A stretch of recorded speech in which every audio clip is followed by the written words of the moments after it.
In 1991, as we're endeavoring to make progress, negotiations at the Perm 5 on Cambodia in New York, and also meeting in Moscow and Beijing and in Paris and in London to discuss the Cambodian settlement, and going to Hanoi. This was my first trip since 1977, going back, beginning negotiations between and with the U.S. and Hanoi on POW-MIA access. So there were small elements of progress, but in 1991, two events took place that really became sort of like a political earthquake in one case to upset and change the whole battlefield, as it were, the political dynamic about these relationships. The first was the collapse of the Soviet Union. The announcement in 1991 that the Soviet Union would be no more, and all of the republics that would be created out of the dissolution of the Soviet Union. We were negotiating in Beijing with the Perm 5, and we'd sit around a table with five groups, each 5 countries, each at the table, each had the flags of their country sitting on the table in front of them. There'd be 2 or 3 of us on the US, 2 or 3 Chinese, 2 or 3 Brits, French, and 2 or 3 Soviets. And then when the Russian Republic was established, in the middle of this, the day before, the Soviet flag had been there. And the next day when we come together, there's no Soviet flag anymore. They didn't know what flag to put, and so there was just white flags set up on their table. And I'm sitting there looking across at these Soviet, now Russian diplomats. They didn't know quite what to say. They didn't know how to describe what was happening. This tumultuous upheaval, this change was so incredible. And now with the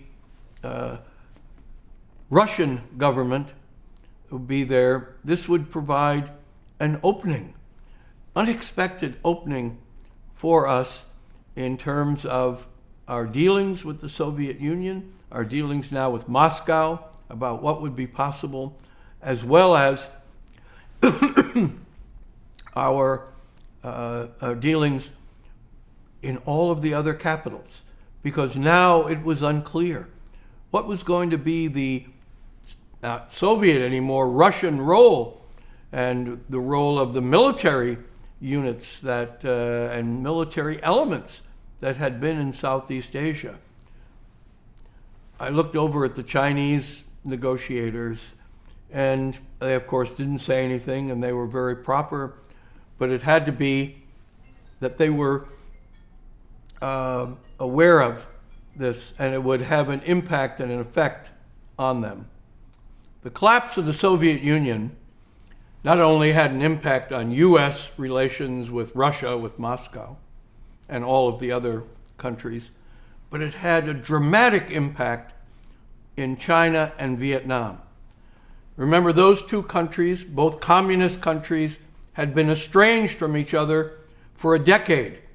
They had fought a war, a limited war, but a war in late 1979.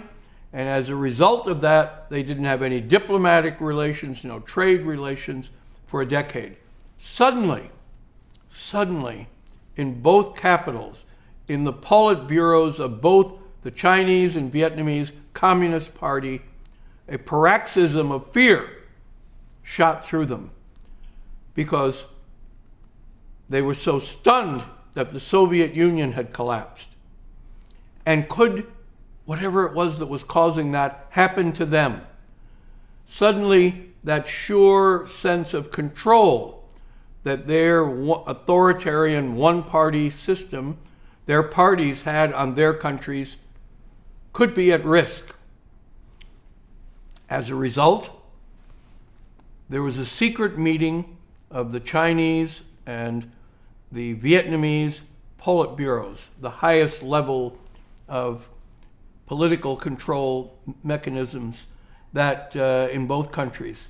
And they meet in Sichuan province of China and decide we have to put our differences aside, not only about our border, about this military and political confrontation that we've had, the harsh public rhetoric that had been directed between Hanoi and Beijing, and disputes over the South China Sea. And suddenly, they come up with this agreement. We're putting all that aside. Chinese are not going to press for their interests in the South China Sea. They're going to back off. They're reestablishing diplomatic relations.